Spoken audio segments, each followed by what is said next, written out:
My name is Catherine Hale, and I'm 32. When I look back now, I can still hear the sound first, the soft chatter of friends, the clink of plastic cups, the warm music humming under everything like a promise that this day would be gentle. It was supposed to be a celebration, a baby shower, a rare moment where the world would stop spinning around other people's drama and finally settle, just for a few hours, on the life my boyfriend and I were about to bring into it. My boyfriend had watched me for weeks, silently taking on extra errands, letting me nap when my body begged, rubbing my back when the stress hit like nausea. He wanted this day to be perfect for me. I wanted it to be peaceful for him. We booked the venue, ordered the cake, coordinated with friends, did everything we could to make it feel like something sacred, something untouched by the chaos my family had mastered. And then Nicole walked in. My younger sister never entered a room quietly. She arrived like she was late on purpose, like she wanted everyone to look up just to confirm she still mattered. Loud, smiling, eyes bright, with that specific kind of excitement she got when she knew she was about to do something she'd later pretend was an accident. I remember watching her move through the crowd without greeting my boyfriend first, without even looking at me like a sister who was happy for me. She drifted, no, glided, toward the cake table, like the cake was calling her name. The cake was beautiful. 3 tiers, decorated with tiny fondant shoes and alphabet blocks, centered like a crown on the display. People had been taking pictures of it all afternoon. It looked like joy. Nicole didn't stop to admire it. She brushed past the table, hip-checking it hard enough that I saw the stand wobble before my mind could catch up to what my eyes were witnessing. The cake tipped, then fell, then hit the floor with a dull thud that sucked every breath out of the room. The top tier rolled away, frosting smeared across the carpet like a bruise. Silence swallowed everything. People froze mid-conversation, mouths half open, eyes wide. My boyfriend's face drained so fast it scared me, like he'd been slapped. I felt something cold move through my body, a quiet shock that didn't even give me the dignity of anger yet, just disbelief. Nicole stood there with a smug little smile, her chin lifted as if she'd just delivered the funniest line in the world. "Guess you're not the only one who can get attention," she said, like it was clever. A couple relatives laughed nervously, the way people do when they're afraid of being the next target. And then my mother, my own mother, let out a full laugh, not a startled giggle, a real laugh. The kind that tells you, clearly, whose side she's on without having to say it. "She's just joking," Mom said, shaking her head like the destruction on the floor was harmless fun. I didn't say anything. I didn't even look at Nicole. I walked out to the kitchen, grabbed a drink with hands that felt too steady for what I was feeling, and let the sound of people cleaning up fade into the background. Everyone moved like it was normal, like I was supposed to smile and accept it, like I was supposed to be grateful my sister had shown up at all. But inside me, something was already hardening into a decision. Because Nicole's move wasn't clumsy, it wasn't an accident, it was payback. She'd been holding a grudge ever since I told her I wouldn't help her get the line of credit she wanted. In her mind, I wasn't her sister. I was her financial assistant on call, ready to fix whatever mess she made or fund whatever new idea popped into her head. And for years, I played that role without even realizing how deep the trap went. I helped with her rent when she forgot to budget.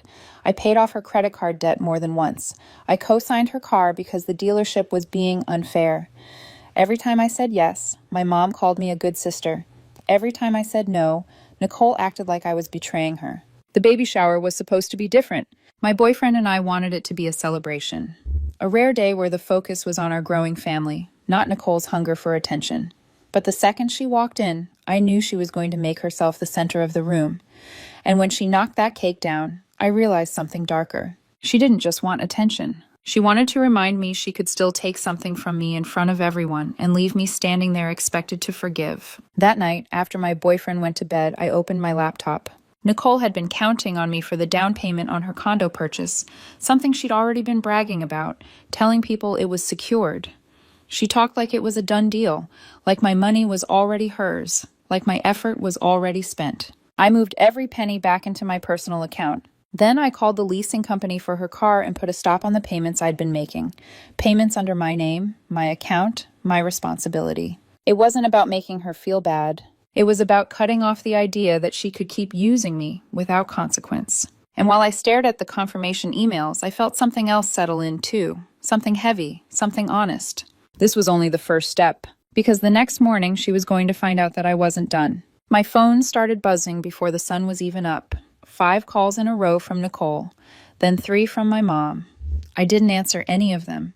I wasn't in the mood to hear crying, excuses, or that fake shock Nicole used when she got caught in something she couldn't talk her way out of. When I came downstairs, my boyfriend was already in the kitchen scrolling through his phone with that look he gets when he's reading something ridiculous. He didn't even need to say it. I knew Nicole had found her way into his messages too. Sure enough, he looked up and said, "Nicole's texting me nonstop. She's saying something about the condo money disappearing and her car company threatening her. She wants you to call her right now." I poured myself coffee and said, "I'll get to it later." 2 minutes later, the texts started coming in for me. Long paragraphs in all caps, accusing me of sabotaging her future, ruining her chance at stability, destroying her trust. She said she counted on me to come through like I always did, and pulling the money was cruel. I noticed something that made my jaw tighten. She didn't mention the cake, not once. I ignored her for the rest of the morning. That was when the banging started. Not a polite knock. Full-on pounding on my front door like the house was on fire. I opened it to see Nicole standing there with her hair a mess, wearing pajama pants and an oversized hoodie like she'd rolled straight out of bed and into a tantrum. She didn't wait for an invitation. She stepped inside and started throwing accusations before I could even close the door. "You can't just take back money you promised me," she said. "The lease is in your name, so you have to pay it. You're ruining everything over some little joke." I let her keep going. Nicole was always good at talking circles around people, twisting things until she sounded like the victim. But when she finally stopped to breathe, I told her the truth. "I never promised you anything," I said. "What I did promise, mostly to myself, is that I'm done being your personal bailout fund." Her voice cracked instantly, like a switch flipped. The wounded routine, the soft tremble, the eyes that tried to look innocent. She said she was in trouble, that I didn't understand how bad things were, that I was making her feel abandoned. And then she glanced over my shoulder at my boyfriend, like she expected him to shame me into giving in. That was when the front door opened again. Our grandfather walked in without knocking, holding a paper bag with breakfast sandwiches. He'd heard about the baby shower from one of my cousins and decided to stop by. He froze for a second, taking in the scene. Nicole in my living room, half yelling, half crying, acting like she was being murdered by boundaries. He set the bag down on the counter and asked one question, calm as stone. "Do you have any idea how many years Catherine's been covering for you?" Nicole tried to deflect, said it wasn't about that, said she was counting on me just this once. But Grandpa cut her off. He told her her behavior at the shower was disgraceful. He told her he was done watching her take advantage of me. And then he said the sentence that finally made Nicole's face change. "If you or your mother ever pull something like that again," he said, "you'll get nothing from my estate. No money, no property, no help." For the first time in my life, I saw Nicole truly speechless. She just stared at him, and for once she didn't have a comeback. She left a few minutes later without another word. I watched her get into her car and drive away, and I knew something with a certainty that made my stomach twist. Nicole never just gives up, and when she went quiet after that, it wasn't peace. It was a warning. Nicole went silent for 3 days, which for her wasn't a sign of peace. It was a warning. I'd seen this pattern my whole life. She never stayed quiet unless she was working on her next move, building a story, collecting allies, sharpening her knives where nobody could see. And while those 3 days passed, my house felt different. Not louder, not chaotic. Just tense, like the air was waiting for a door to slam. My boyfriend tried to keep things normal. He made breakfast, asked if I wanted tea instead of coffee, rubbed my shoulders when I sat too long. But every time my phone lit up, a part of me tightened anyway. Because it wasn't just Nicole, it was the network she always pulled behind her like a curtain. Mom, relatives, cousins, anyone willing to listen to her version first. The first sign came from my cousin Laura. She called late in the evening, almost whispering, like she didn't want to be overheard. "I just got pulled into a group chat," she said. "Nicole made one. You're not in it, but Mom is, and a few other relatives." I sat up straighter on the couch. My boyfriend looked at me, reading my face, then quietly turned the TV down without being asked. Laura kept going. Nicole started it with this long voice note. She's crying, like full tears, talking about how you blindsided her by pulling back money she was depending on and freezing her car lease. She said she got humiliated in front of her real estate agent, that she can't get to work, that her life is falling apart. I closed my eyes for a second because I could already hear Nicole's voice in my head. trembling, dramatic, careful to sound wounded but never responsible. And Mom, I asked? Laura exhaled, right there backing her up, saying you overreacted, still calling what happened at the shower a harmless joke. My stomach turned, not because it surprised me, but because it didn't. Then Laura's voice dropped even lower, and then your mom said something that made me angry. She said you owed Nicole for all the years Nicole's been there for you. The words hit like a slap. Owed her, I repeated. Laura gave a small, bitter laugh. I asked for one example, just one, and she dodged it. Started talking about how family sticks together and people shouldn't keep score. Of course she did. That was always the tactic. Gather a circle of people who only knew half the story, turn it into poor Nicole, then send them my way, like a wave, pressuring me into caving so the family could go back to pretending everything was fine. I stared at the wall, feeling my heartbeat in my throat. My boyfriend's hand found mine. He didn't speak because he didn't need to. The silence between us said the same thing we'd both been thinking since the cake hit the carpet. They're doing it again. Laura hesitated. I'm telling you because it's getting ugly. Nicole's convincing people you stole from her. That was when I opened my eyes. Because stealing was a different word than selfish. Stealing was a word that could follow you into courtrooms, workplaces, family gatherings. Stealing was a word Nicole would use if she thought it would force me to panic. I thanked Laura, told her to stay out of it as much as she could, and hung up. For a moment, I just sat there listening to the quiet hum of our house. The nursery door was down the hall. The baby's room we'd been building with careful hands, careful love. I felt my child's future sitting on my chest like weight. And that's when my phone rang again. Grandpa. His voice was calm, almost too calm. The kind of calm that told me he'd already decided how this was going to go. Catherine, he said, Nicole came to my place today. I stood up immediately. My boyfriend rose with me, like we were bracing for impact. Grandpa continued. She brought a folder. Evidence, she called it. Screenshots of texts, bank transfer receipts, a printout of her car lease. She tried to make it look like you broke a binding agreement.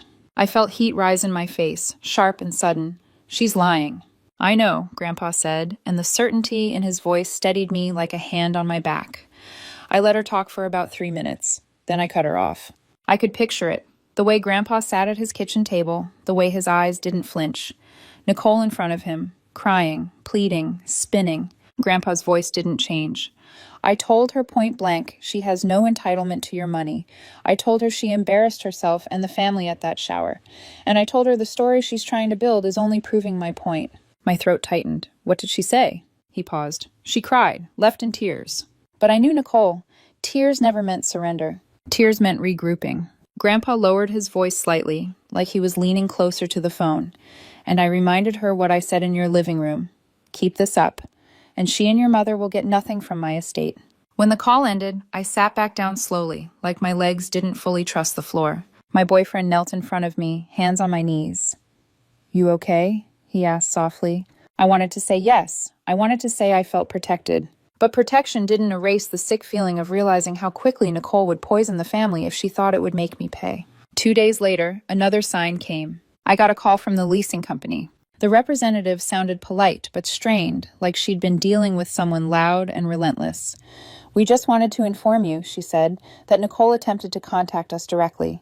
She claimed the freeze on payments was a mistake and that you acted without her permission. I almost laughed, but nothing about it was funny. And, I asked, she was told that since the account and payment arrangement are under your name, there's nothing she can do. She became upset, threatened legal action, then hung up.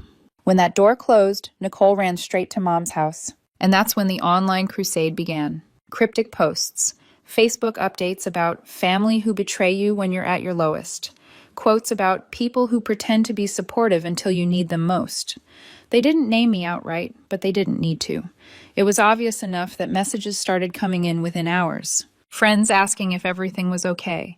A distant aunt texting, I hope you two can work it out. Someone else writing, Nicole seems really hurt. I stared at the screen, feeling something strange rise through the anger. Not guilt, clarity, because I could feel the shift. The sympathy they were fishing for wasn't landing the way they thought it would. A few relatives messaged me privately, quiet messages that said more than they dared say publicly. I'm sorry you're dealing with this. I've seen Nicole do this before. Your mom always protects her, doesn't she? And while Nicole and Mom were busy performing their pity campaign, Grandpa was moving in a completely different direction. He called early on a Thursday morning. "Come over," he said. "Something important needs to be discussed." He didn't say much more than that, but something in his voice made my stomach drop. Calm, but weighted, like he wasn't asking for a visit, like he was calling me into a decision. When we arrived, Grandpa was at the kitchen table with a stack of papers neatly lined up. Beside him sat a man I'd never seen before. The man stood and introduced himself as Grandpa's attorney. That was the moment I knew this wasn't just family drama anymore. This was legal. Permanent. Grandpa didn't ease into it. He pushed a set of documents toward me. An updated version of his will. I started skimming, my eyes moving fast, expecting minor changes, small adjustments, something symbolic. Then my pulse jumped. Nicole and my mother's names were gone entirely. Not just from cash assets, from everything. Properties, investments, trusts, every cent, every piece of real estate, every share of stock, everything now bypassed them. The only beneficiaries left were me, my boyfriend, and a trust fund for our unborn child. I looked up sharply. "Grandpa, I didn't ask for this." He shook his head once, firm. "You didn't have to ask. I've watched this family treat you like a resource, not a relative. I'm done letting them get away with it." My boyfriend's hand found the back of my chair, steady and quiet. I felt him there like an anchor. Grandpa leaned forward. "I want you to understand something, Catherine. They're not angry because you took something from them.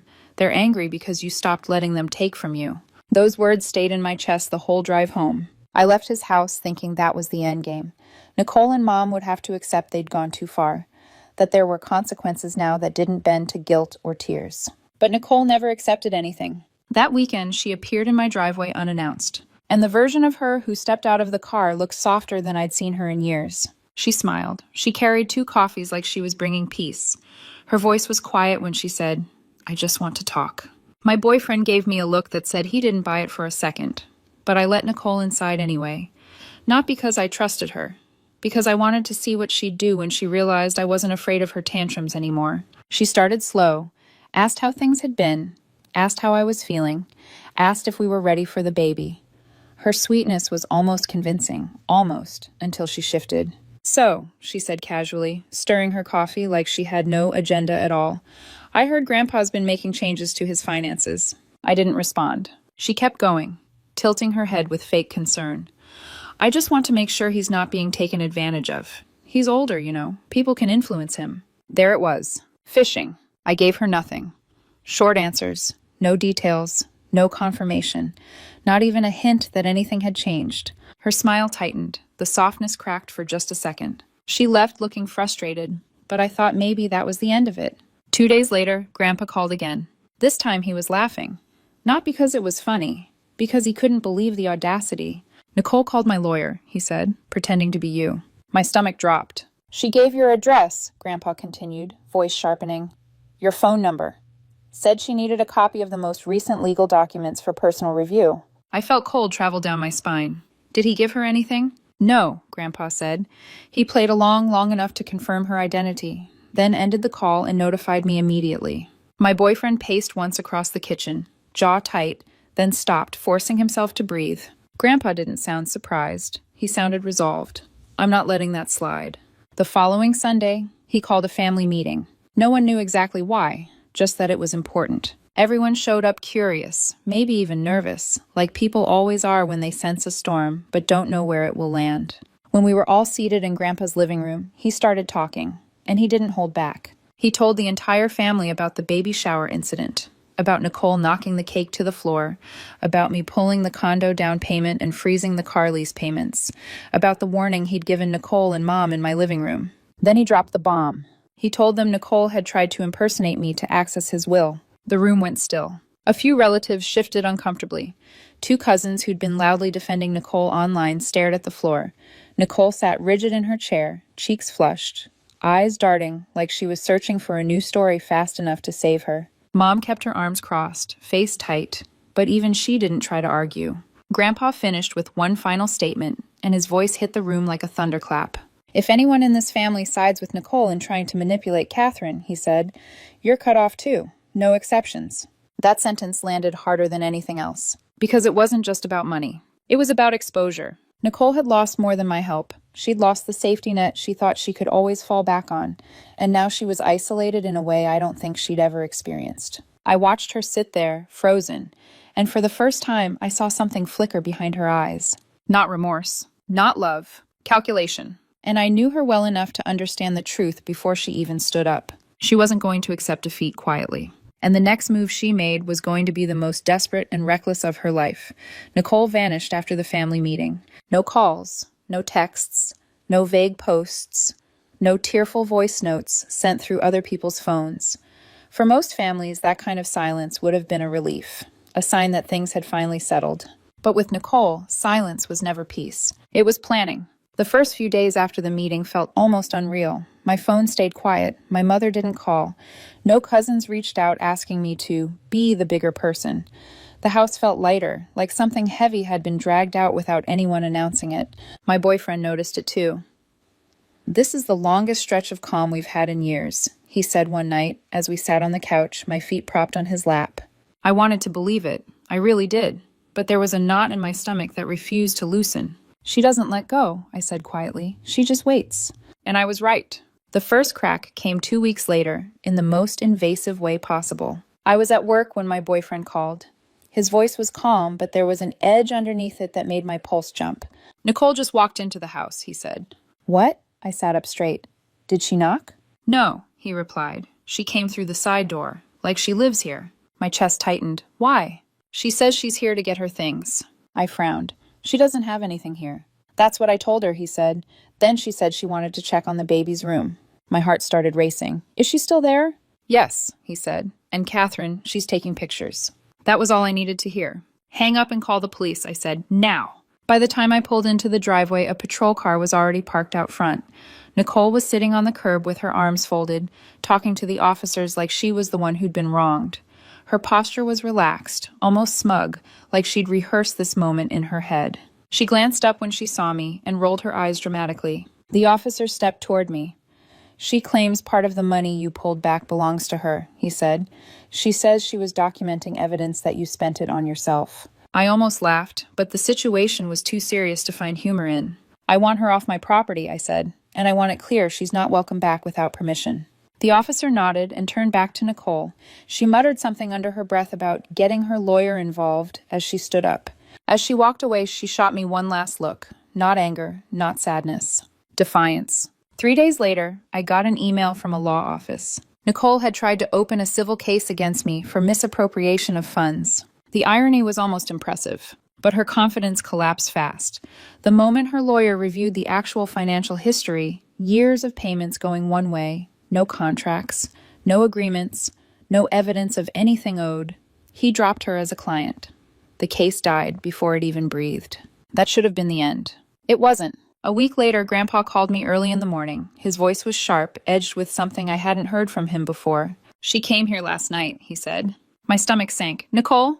"Yes," he replied, just after midnight, pounding on the door like the house was on fire. He told me she cried, begged, not apologized, begged. She said she'd learned her lesson, said she just needed a little help to get back on track, and when Grandpa told her to leave, she refused. She said she wasn't going anywhere until we worked something out, he said.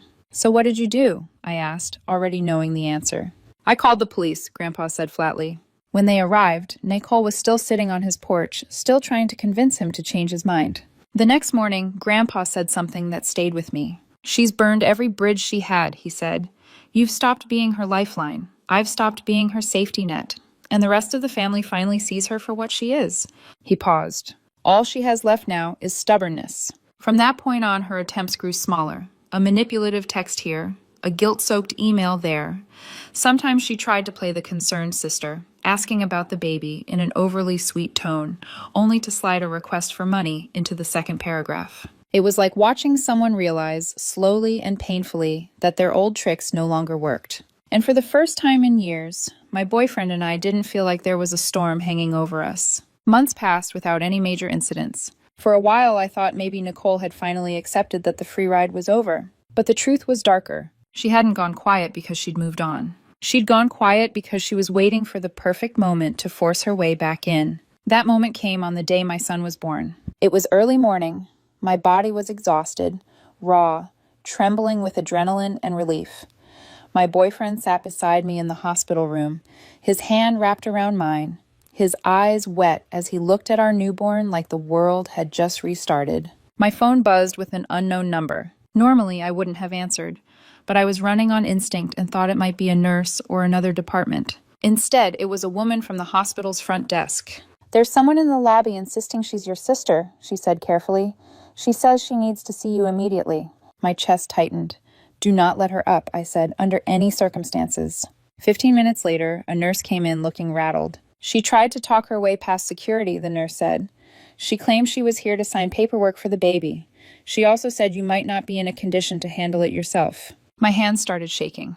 When that didn't work, Nicole demanded to speak to hospital administration about medical neglect. Security escorted her out, but the damage wasn't in the attempt. It was in what came next. That evening, Grandpa showed up at the hospital holding an envelope. Inside was a letter from his attorney. He told me he had officially removed Nicole and my mother, not just from his will, but from every trust, every life insurance policy, every legal designation connected to him. "I kept it quiet before," he said. "I hoped they might change." Then he looked at my son, sleeping peacefully, and his voice hardened. "After what she tried to pull today, I want this known." And then he said something I didn't expect at all. "I contacted your boyfriend's parents," Grandpa said. "I told them everything. Not just about today, about all of it." My breath caught. "Why?" "Because I want you to know something," he said gently. "You're not standing alone anymore. Even if they try to come back, you won't be unprotected." That hit harder than I expected. From that day forward, the family dynamic became unrecognizable. Nicole and my mother weren't included in gatherings, weren't consulted, weren't informed, not out of cruelty, but because trust had finally run out. Relatives who once defended them now avoided them entirely. Messages stopped being passed along. Manipulation lost its audience. Nicole had always believed she could push boundaries and still get her way. She thought patience was weakness. That generosity was something she could drain without consequence. But she finally learned what happens when you cross the line too many times. You end up exactly where you never thought you'd be. Alone. I thought that was the ending. I was wrong. Because a week after my son was born, when I finally believed the worst was behind us, someone knocked on my door. Not a relative. Not the police. A man in a suit. A process server. And the papers he handed me proved one thing with brutal clarity. Nicole wasn't finished. The papers felt heavier than they should have. I stood in the doorway holding them while the process server walked back down the path like he hadn't just dropped a grenade into my life. My boyfriend closed the door slowly behind him, then turned to look at me. I didn't need to read his face to know what he was thinking. She found another way in. Nicole had filed for a restraining order against me. The allegations were printed in cold, official language, but they might as well have been fiction. She claimed I'd been harassing her, spreading false rumors, threatening her safety. She painted herself as afraid, cornered, desperate for protection from the very person who had spent years protecting her. I sat at the kitchen table and read the pages again, my hands shaking. It didn't matter how absurd it was. Seeing my name attached to accusations like that felt like a punch to the chest. When I called the court clerk to understand what was happening, the rest of the picture fell into place. Alongside the restraining order, Nicole had also filed a small claims case demanding reimbursement for the condo down payment and months of car payments, money that had never belonged to her. Court dates were already scheduled. I had to take time off work. I had to hire a lawyer. I had to start pulling together years of bank statements, texts, emails, proof that generosity isn't theft and boundaries aren't abuse. It didn't matter that I had the truth. Truth still cost time, money, energy. And that was exactly what Nicole wanted. The stress crept in quietly. Sleepless nights, short breaths, moments where I'd catch myself staring at nothing while my son slept in the next room, his tiny chest rising and falling, unaware of the storm circling him. 2 days before the first hearing, Grandpa called. His voice was heavy in a way that scared me more than anything Nicole had done. "I've been diagnosed with pneumonia," he said. "The doctors are hopeful, but I'm not bouncing back as fast as they'd like." My heart dropped. "Are you okay?" "I will be," he said, but the pause before it told me he wasn't sure. Then he told me something else. Nicole had been showing up at his property at night, banging on the door, demanding to be let in. He'd changed the locks, installed cameras. It was the first time I heard something like defeat in his voice. And that scared me. When the court day finally arrived, Nicole walked in looking polished and calm. Her hair was perfect. Her clothes were conservative, intentional. She looked like the kind of woman people believe without question. She told her story smoothly, carefully, twisting details just enough to sound plausible.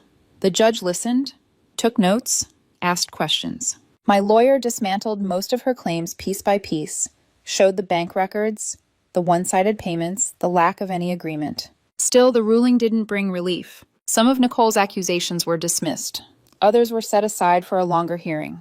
It wasn't a win. It wasn't a loss. It was limbo, and limbo was expensive. As we walked out of the courthouse, Nicole glanced back at me with something that looked almost like satisfaction. Not because she'd won, but because she'd succeeded in pulling me back into her orbit. That night, I sat in my son's nursery, holding him while he slept. The room was dim, lit only by a small lamp. The world felt very far away. And that's when the truth I'd been avoiding finally settled in. Sometimes people like Nicole don't need to win outright to do damage. All they need is to keep you fighting long enough that you lose in other ways. Time, peace, focus, presence. And in that moment, holding my child, I understood something with painful clarity. She had taken something from me I couldn't get back. Peace. For a long time after that night, I told myself the worst was over. The restraining order hadn't gone through. The small claims case was bleeding out slowly under evidence Nicole couldn't explain away. Grandpa was recovering, slowly but steadily. My boyfriend and I fell into a fragile routine. Feedings, naps, quiet conversations whispered over our son's crib. From the outside, it looked like survival. From the inside, it felt like vigilance. Every knock at the door made my chest tighten. Every unknown number made my pulse jump. Even when nothing happened, I felt like I was bracing for impact, like my body had learned a new language and forgot how to turn it off. Nicole had gone quiet again. But this time it wasn't dramatic. No posts, no messages, no attempts at contact. And that scared me more than her tantrums ever had. Because I knew her well enough to understand something I hadn't wanted to admit before. Nicole didn't run on emotion. She ran on opportunity. And when opportunity disappeared, she waited. Weeks passed, then a month. The second court date came and went. More of her claims collapsed under scrutiny. The judge warned her attorney, her new one, that frivolous filings would not be tolerated. I should have felt relief. Instead, I felt hollow. One evening, after putting our son down, I sat on the edge of the bed and realized I couldn't remember the last time I'd laughed without forcing it. Not a polite smile. Not a breathy exhale meant to reassure everyone I was fine. A real laugh. Nicole hadn't taken my money. She hadn't taken my home. She hadn't taken my family's support anymore. But she had taken something quieter. My sense of safety. The day it finally ended didn't come with a bang. It came with a letter. A thin envelope from the court, stating that Nicole's remaining claims had been dismissed due to lack of evidence. No apology, no accountability, just a procedural end to a story that had cost me more than it ever cost her. I sat at the table holding the paper while my boyfriend read it over my shoulder. "It's over," he said softly. I nodded. But the truth was, it didn't feel like an ending. It felt like exhaustion. Grandpa came by later that week. He moved slower now, leaned heavier on his cane, but his eyes were clear. He held our son for a long time, rocking gently, like he was memorizing the weight of him. "She won't try again," he said finally. I looked up. "How do you know?" "Because there's nothing left for her to take," he said, "and she doesn't know how to exist without that." He was right. Nicole didn't disappear because she healed. She disappeared because she was exposed. She lost the audience, lost the leverage, lost the ability to rewrite reality in rooms full of people willing to believe her. And my mother? She stayed silent. Not because she understood, but because defending Nicole now meant losing everyone else. That silence was its own kind of ending. Months later, I was pushing my son in his stroller through a quiet park when I felt something unfamiliar settle in my chest. Stillness. Not happiness, not joy, just peace. And I realized something that felt both devastating and freeing. Nicole had always thought power meant control, that love meant access, that family meant entitlement. But she was wrong. Power was the ability to walk away and not be dragged back. Family was the people who protected your child when you were too tired to fight. And love was the quiet that came after the chaos finally stopped knocking. Nicole wanted attention. She got it. She wanted control. She lost it. And in the end, the last thing she took from me wasn't money or time or even trust. It was the illusion that setting boundaries would ever come without a cost. But I'd pay that cost again. Every time. Because peace, real peace, is worth more than being liked, more than being generous, more than being the person who always says yes. And the moment I understood that, I stopped being her sister in the way she needed, and started being the mother my son deserved.